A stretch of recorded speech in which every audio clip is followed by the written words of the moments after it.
This is an ABP Life podcast. फिर आ गई कहानियों की रात। सोचा जाने मन शुरू हो गया है सिर्फ एबीपी लाइव पॉडकास्ट पर। हाय, मेरा नाम है मानसी। आज फिर से आपके लिए एक कहानी लेकर के आई हूँ, आपकी मन पसंद कहानी सुनाऊंगी। ये जादू से भरी कहानी, और कैसी लगी आपको मुझे कमेंट सेक्शन में जरूर से बताना। आप किस तरह की कहानी सुनना चाहते हैं ये भी जरूर से बताना। चलो आज की कहानी शुरू करते हैं। आज की कहानी का नाम है जादुई चूहिया। गंगा नदी के किनारे एक साधु रहते थे। वो न केवल विद्वान थे बल्कि उनके पास तो जादुई शक्तियां भी थीं। एक दिन वो ध्यान में मग्न थे, तभी बांस की चोंच से एक चूहिया छूटकर उनके हाथों में आ गिरी। उसकी छोटी सी पूंछ और काली चमकीली आंखें ये देखकर उन्हें बड़ा अच्छा लगा और वो उसे घर ले जाने लगे। उन्होंने ना जादुई मंत्रों के यूज से उसे एक लड़की में बदल दिया। वो उस लड़की को घर ले जाकर अपनी पत्नी से बोले, तुम हमेशा से ही संतान चाहती थी, लो आज से ये हमारी पुत्री है, इसे पूरी देखभाल और स्नेह से पालो।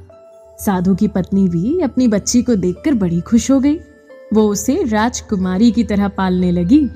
साल बीतते गए, छोटी सी लड़की एक सुंदर युवती बन गई। जब वो 18 साल की हुई तो साधु और उसकी पत्नी उसके लिए वर तलाशने लगे। साधु ने कहा, मेरी बिटिया का शादी ऐसे व्यक्ति से होना चाहिए जो सबसे बड़ा हो। मेरे हिसाब से तो सूर्य ठीक रहेगा। पत्नी ने भी हामी भर दी। तो उसने जादुई मंत्रों के यूज से सूरज को नीचे बुला लिया। उन्होंने उसे अपनी पुत्री से विवाह करने को कहा, पर पुत्री ने पहले ही ना कर दी। वो बोली, पिताजी ये तो बहुत गर्म है, मैं इससे शादी नहीं करूंगी। मैं तो शादी करूंगी उससे जो इससे भी बेहतर हो। साधु बड़े निराश हो गए। उन्होंने सूरज से कहा कि वो कोई और वर सुझाए। सूरज ने कहा, बादलों के देवता से बड़ा कौन होगा, उनमें तो मेरी किरणों को भी रोकने की शक्ति है। साधु ने बादलों को नीचे बुलाया और अपनी बच्ची से विवाह करने को कहा, पर इस बार फिर पुत्री ने मना कर दिया और बोली कि ये तो कितना बदसूरत है, मैं इससे शादी नहीं कर सकती। साधु ने बादल देवता से कहा कि वही कोई अच्छा वर सुझा दे। तो वो बोले, पवन देवता ठीक रहेंगे, वो तो मुझे भी अपनी फूंक से उड़ा देते हैं। साधु ने पवन देवता को बुलाकर अपनी बच्ची से विवाह करने को कहा। पुत्री ने फिर इनकार कर दिया और बोली, मैं इससे शादी नहीं करूंगी, ये तो कहीं टिकते ही नहीं, हमेशा यहाँ वहां भागते रहते हैं। साधु ने पवन देव से पूछा, क्या मेरी पुत्री के लिए कोई ऐसा वर हो सकता है जो आपसे भी बेहतर हो? पवन देव ने कहा, पर्वत देव मजबूत ऊंचे हैं, वो मेरा भी रास्ता रोक देते हैं। साधु ने पर्वत देवता से कहा कि वो उसकी पुत्री से विवाह कर ले। पुत्री ने फिर से मना कर दिया और बोली कि ये तो बहुत लंबे, सख्त हैं, कठोर हैं, मैं इनसे शादी कैसे कर सकती हूँ, इनमें भी कुछ अच्छा नहीं, इनसे भी बेहतर चाहिए। पर्वत देवता ने चूहे का नाम सुझाया।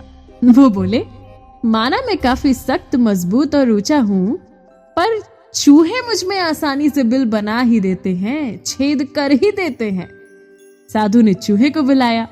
उसे देखते ही साधु की पुत्री खुशी से उछल पड़ी।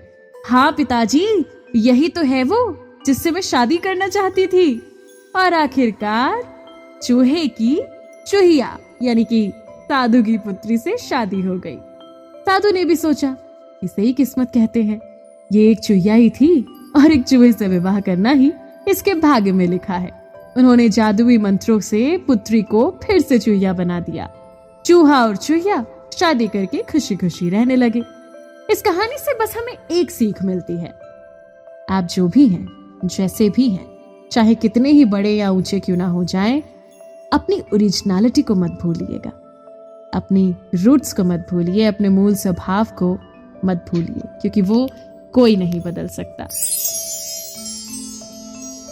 आज की कहानी में इतना ही। कैसी लगी मुझे जरूर से बताना कमेंट बॉक्स में। अगले हफ्ते फिर मिलूंगी। आपकी मनपसंद स्टोरीज लेकर सो जा जाने मन में सिर्फ एबीपी लाइव पॉडकास्ट पर। Good night.